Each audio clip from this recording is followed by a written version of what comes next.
Hvala lijepa Istok. Hvala lijepa svima vama na dolasku, hvala svima koji ste došli ovdje fizički i hvala oni koji nas gledaju evo preko malih ili velikih ekrana. Ja sam ovdje u ime Hrvatske udruge za ravnopravno roditeljstvo. Moje ime je Melita Požgaj, tajnica sam udruge. Naša udruga evo djeluje već nekih 12 godina, od 2009. kad smo je osnovali i nažalost smo jedina aktivna udruga u Hrvatskoj koja se bavi zaštitom prava djece na oba roditelja nakon razvoda ili raskida veze i promoviramo ravnopravno roditeljstvo kao najbolji interes djece.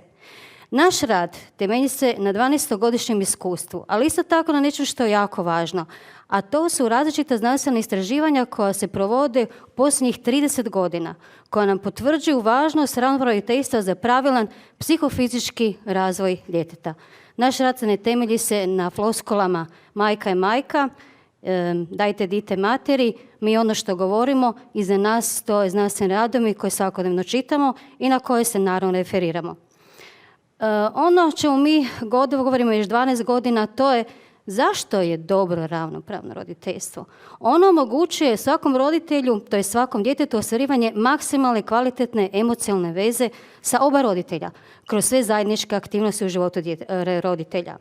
Stalni maksimalni kontakt s oba roditelja u slučaju kad roditelji ne žive u istom kućanstvu. Nesmetan pristup široj obitelji, svakog roditelja i svakom roditelju. Nesmetan pristup svim aspektima života djeteta.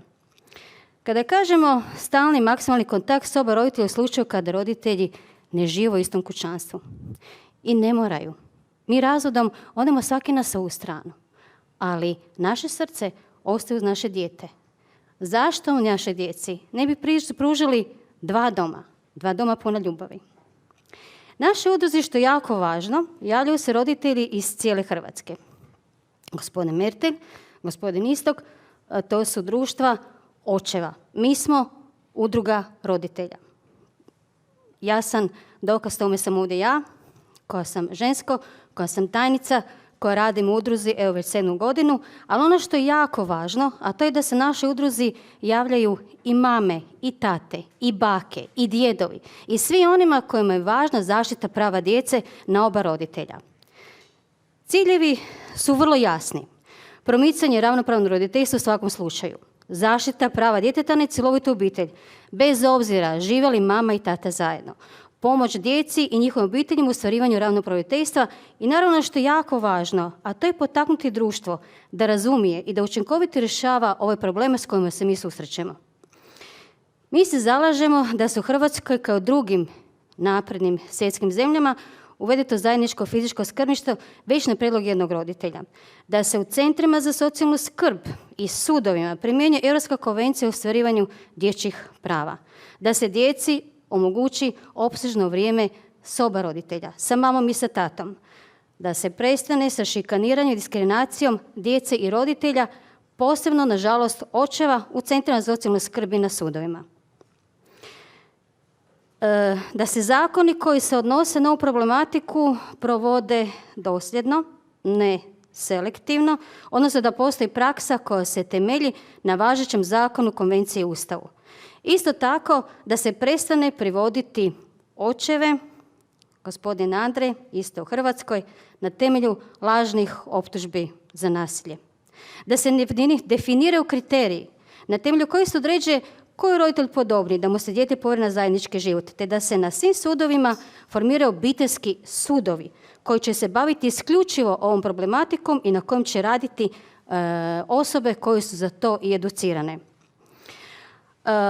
Naveli ste u Sloveniji, a isto tako, nažalost, je i u Hrvatskoj. Mi, udruge civilnih društava, moramo nekako živjeti. Novac vrti svijet, nažalost vrti ono s čime se mi bavimo.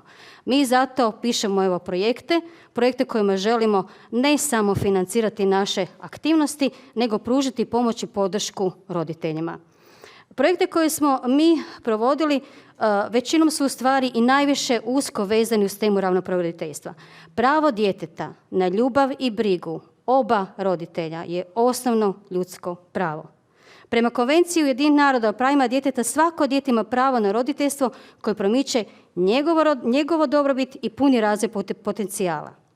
Ravnopravnim roditeljstvom naša udruga, a nadam se i svi mi, potičemo razvoj demokracije i učimo djecu kako da budu dobri ljudi, ali u budućnosti kako da budu i dobri roditelji.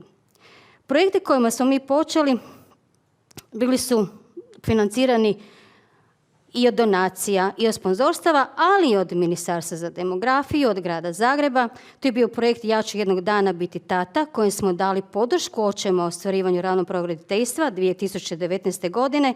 Igramo se sa tatama, ravnopravno roditeljstvo koje nam je financirala HEP, projekt Klub žena kojima smo pomagali ženama koje su bile podrška očevima, kao što sam ja, na primjer, podrška svom partneru. I uvidjeli smo da u stvari i ženama koje se nalaze u toj situaciji i žele pomoći djeci, roditeljima, i njima treba pomoć. Kako da pomognu drugima. Kao partner sudjelovali smo u različitim projektima, Klub muškaraca, Budi tata od formata, koji inače projekt bio udruge socijalnih radnika i pozvani smo kao suradnici, te tata od formata, projekt od Centra za kulturnu djelatnost proveden 2019. gdje je snimljen jedan vrlo zanimljiv edukativan film u kojem su bili naša dva tata koji su u stvari pozitivno razgovarali o tome što je to tata, koje su njegove funkcije, brige, ljubavi, čima oni teže. Jedan jako lijepi film. Osim projekata s kojima smo aktivni i na tom smo jako ponosni, jer to iziskuje puno rada, organizirali smo različite tribine i okrugle stolove tokom ovih godina. Počeli smo od 2011. Jako dobra i kvalitetna godina bila nam je 2019. u kojoj smo imali 4 tribine i okrugle stolove. Možemo se pohvaliti da su te tribine bile sa panelistima koji su bili iz Ministarstva za demografiju, iz Grada Zagreba, iz UNICEF-a, iz Poliklinike za zaštitu djece i mladeži, sa sudova. Sve su to bili stručnjaci koji su se odazvali našim pozivima i na tome smo jako ponosni jer smo stvari u nama prepoznali snagu i način kako da pomognemo našoj djeci. Ono što želim s vama podijeliti, to su dokumentarni filmovi koji su snimljeni u suradnji sa različitim privatnim osobama ili sad ću vam reći o čem se radi. Ima jedan film, zove se Tak kak je. Utipkate li ga na Google, naći ćete nešto o tom filmu. Taj film je onako crno na bijelo, film dugo dokumentarni, kratkometražni, o očevima i skrbništvu, predstavljen na brojnim festivalima. Mi smo jako ponosni na njega. Jako smo zahvalni gospodinu Arsenu Removiću, renomiranom režiseru koji nam je došao i obratio nam se sa idejom ajmo snimiti malo te tate. Ajmo da vidimo o čemu se tu radi. To je film koji opisuje borbu oca za skrb nad djevojčicom. On je snimljen 2018. 2019. je bio na festivalima. Danas je 2021. Danas je 7. godina kako 14-godišnja djevojčica iz tog filma ne vidi svoga tatu. 7 od 14. Teško mi pričati o ovome, rekla sam isto da ću se rasplakat, jer ovo je teško pričat. Teško je kada gledate patnju djece koja za ništa nisu kriva. I kaže gospodin roditelj, dogovorite se. Lako je vama sa mnom. Lako je vama sa mojim bivšim suprugom. Mi smo se dogovorili. Ali imate roditelji koji se ne dogovore. Zato postoji zakon. Zato postoji država. Zato postoji neko koji tu djecu treba zaštititi. Ako treba, i protiv roditelja. Sljedeći film je Sine moj, autorski film našeg člana Darija Polina. Tata koji je više od 2 godine putovao 1600 km iz Poraća za Srbiju. Da bi 2 sata u jednoj hladnoj sobi vidio svoga sina. Hladnoj sobi Centra za socijalnu skrb vidio svoga sina. Ne dao Bog da je došao ranije 1600 km. Možete li 1600 km pretvoriti u sekundu dolaska? Ako je došao ranije, nije ga mogao vidjeti. Dragi tata, vi ga možete vidjeti od 8 do 10, ni sekunde više. Našeg Darija više nema. On je umro. Bol i tuga koju je nosio očito je bila prevelika. I treći film je Tata od formata, dokumentarni edukacijski film kojeg sam spomenula, kojeg je isto tako zgodno za vidjeti. Ono s čime se sada trenutno ponosimo je projekt naziva Odabrali tate, ravnopravno roditeljstvo, najbolji interes djece. On je financiran od Središnjeg državnog ureda za demografiju i mlade. Projekt je koji se održava od 1.9. ove godine do 30.6. sljedeće godine, znači punih 10 mjeseci. U tom projektu sudjeluju sa nama udruga Životna linija. Udruga koja inače radi sa ljudima na pragu suicida. Znate li zašto je dobra ta udruga nama kao partner? Zato što radi s ljudima koji su na pragu suicida. A nažalost, jako puno naših roditelja je doslovno na tom pragu. Kada se nađete pred nemoći, pred jadom, pred bijedom i kažete zašto? Zašto moje dijete pati? Ono na što smo jako ponosni, to je aktivno sudjelovanje 40 volontera. Imamo jako puno volontera. Mi smo neprofitna organizacija, živimo jako puno od naših sredstava i trudimo se stvarno svojim snagama odraditi najbolje što možemo za zaštiti prava djece. Imat ćemo ti 10 mjeseci 30 radionica, edukativne grupe podrške, radionice savjetovanja. Isto kao i gospodin Andrej što je rekao, i mi bi voljeli imati telefon za javljanje, nemamo ga, ali Oliver Čanić, predsjednik i ja, naši brojevi su javni, nas roditelji zovu 24 sata, vikendom, praznikom, mi smo uvijek na liniji. Niko nam to ne plaća, to je naša dobra volja. Jer u krajnjoj liniji sve ono radimo za našu djecu. Koordinator tog projekta je Zvonko Grgec, moram ga pohvaliti jer je i član i dobitnik volonterskog Oskara za 2020. što je nama kao udruzi bila jako velika pohvala za naš rad. Organizirat ćemo izlete, obilježavanje Dana očeva. Mi vam u Hrvatskoj imamo Dan očeva. Obilježavamo ga već nekoliko godina svake godine. Ove godine smo ga obilježili sa djecom koja su čistila park i davali smo nagrade ne tatama, ne mamama. Davali smo djeci nagrade za Dan očeva što su taj dan bili sa nama i zajedno sa nama proveli jedan lijepi dan. Ovo vam govorim zato ne da se busamo u prsa, ne da govorimo što mi radimo, nego da vam kažemo da sve ovo što radimo je jako pozitivno. I ono što radite pozitivno, ljudi će vidjeti i ljudi će vam reći to je dobro i pratit će vas. Pratit će vas u onome što radite, što je jako važno.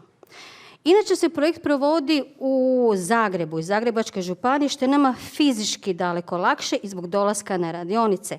Ali mi pružamo podršku i pomoć očevima u cijeloj Hrvatskoj putem mailova i telefona. Velika medijska pozornost koju smo imali u ovom projektu, ali u kampanji Odabrali tate, pokazatelji su kvalitete ovog projekta koju pokrećemo u cijeloj Hrvatskoj, pa i van granice naše države. Podrška nam dolazi iz svih gradova, od roditelja, poslovnih subjekata, organizacija civilnog društva. Ovo je samo jedna od screenshota koju nam prepravila naša PR-ovka Mija. Bila je uz nas cijelo vrijeme jedna mlada osoba koja je vidjela kvalitetu našeg projekta i naše kampanje i pomogla me najbolje što je mogla. Mediji su za nas sve veliki plus. Uvijek postoji ako nisu pristrani, ako obavještavaju istinu, ako pitaju oba dvije strane, ali ako to ne rade, ako novinar nije novinar istraživač, nego neko ko pristrano opisuje događaj, ne pitajući koja je druga strana i postoji li druga istina. Kaže moja mama, postoje 3 istine. Moja, tvoja i ona prava. Tako i ovdje. Zato sretni smo što nas mediji prate, voljeli da ima puno više novinara koji rade svoj posao kako treba i koji izvještavaju o istini. Jer ono što mi govorimo, ono čime se bavimo, dragi tate i dragi mame, a to je istina. A istina je da mi moramo krajnje vrijeme zaštititi našu djecu. Dijete je u fokusu i mi smo Hrvatska udruga za ravnopravno roditeljstvo. Ja ovdje ne govorim u ime Hrvatske, ja ovdje govorim u ime naše udruge i onoga što mi radimo, zato nemam kao kolega Mertelj opis situacije u Hrvatskoj, nego čisti evo naš rad da vidite što smo i ko smo i zašto je bilo dobro da i dalje surađujemo. Već duže vremena stručnjaci koji se bave mentalnim zdravljem djece mišljenja su da je nakon razvoda potreban pristup koji je fokusiraniji na dijete i vjerujem da se s tim svi slažemo. Takav pristup umanjuje štetu koja se nanosi djeci i osigurava se njihova dobrobit. Kad se roditelji ne mogu složiti oko sadržaja roditeljske skrbi, oni se u Hrvatskoj, isto kao u Sloveniji, prvo obraćaju nadležnom centru za socijalnu skrb. Ako se ne smiju dogovoriti pred nadležnim centrom, predmet se seli na sud i odlučuje se o budućoj organizaciji djetetovog života, primjenjuje standard najboljeg interesa djeteta.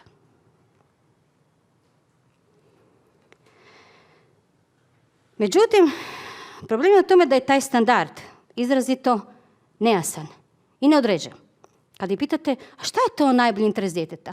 Pa ovo, pa ono, pa simo, pa tamo. Bilo bi dobro da postoji nešto što je stvarno određeno, na što bi se mogli svi pozvati, da bi taj interes našeg djeteta mogli zaštititi. Da se ne temelji na nekoj špekulaciji o tome koji bi roditelj u budućnosti mogao biti roditelj. I da je bude naravno predmet i nažalost predmet sudačke sklonosti i pogreške ljudi koji odlučuju o sudbini naše djece. Sucima koji gotovo da nisu educirani o razvojnim potrebama djeteta, o mentalnom zdravlju i privrženosti, dato je neograničeno diskrecijsko pravo, što u Hrvatskoj rezultira, nažalost, predvidivim ishodima temeljeno na spolu roditelja, prevaziđenim uvjerenjima i zastarjelim mitovima. Naš sustav rješava spore oko sadržaja tako da rijetko razmatra potrebe djeteta i dijete, nažalost, samo objekt odnosa roditelja. Ovo je jedna tablica koju su izvukli iz Državnog zavoda za statistiku, ona je vidljiva, mogu je vidjeti svi koji uđu na njihovu stranicu. Ovo su brojevi, ljudi moji, ovo su brojevi, ovi brojevi su nažalost djeca. Djeca nisu brojevi, djeca su jedno srce koje u sebi nosi mamu i tatu. I vrlo je teško pogledati brojeve koji kažu da povjera djece na zajednički život jednom od roditelju RH 2018. 79,1 djece pripada djeci, 11,8 tati, a 8,4 sud je dodijelio ravnopravno roditeljstvo, to jest da djeca ravnopravno budu kod mame i kod tate. I dobro da su ovo crni brojevi, jer mislim da ne mogu biti crniji nego što jesu. Ovo je stanje u Hrvatskoj. Mi kao udruga smo u svibnju 2020. godine putem mailova zatražili od centara za socijalnu skrb u Hrvatskoj da nam daju mišljenje s kim će dijete živjeti nakon razvoda kada roditelji nisu napravili plan o zajedničkoj skrbi. Od 82 centara, 56 podružnica kojima je poslan zahtjev, dobili smo 42 odgovora. Od 42 odgovora samo 31 centar dao je tražene podatke i informacije o mišljenjima s kim će dijete živjeti nakon separacije roditelja. Ovo je tabela koju je napravio naš tata Juraj. Evo ja se ovako isto tako javno zahvaljujem. Ovdje su broj crveni, ono, semafor nam kaže da nešto nije u redu. 2020. Od 27 mišljenja, 78,47 mišljenja bilo je da dijete živi sa majkom. 71% bilo je mišljenja da dijete živi sa ocem. 3,81% mišljenja u centrima za socijalnu skrb u Hrvatskoj dano je da dijete živi sa oba roditelja. Ono što je potrebno je novi standard. Najbolji interes djeteta iz perspektive djeteta i pristup odlučivanju o sadržajima roditeljske skrbi koji se temelji na čvrstim temeljima empirijskih istraživanja, a ne na rekla-kazalama i floskolama iz prahistorije. Jel da? Koje smo stoljeće? Sigurno ne 16. Jel da? Djeca trebaju i žele oba roditelja u svojim životima izvan ograničenja odnosa, susreta i druženja ili po novom kod nas u Hrvatskoj osobnih odnosa. Ravnopravno roditeljstvo je najbolji interes djeteta iz perspektive djeteta. Ne mene kao mame, niti moje mame, niti djeda, niti baka, niti tate, niti strica iz perspektive djeteta. I da ne bude iluzija, ravnopravno roditeljstvo, dragi moji, nitko vam ga neće pokloniti. Nitko nam ga neće dati na pladnju.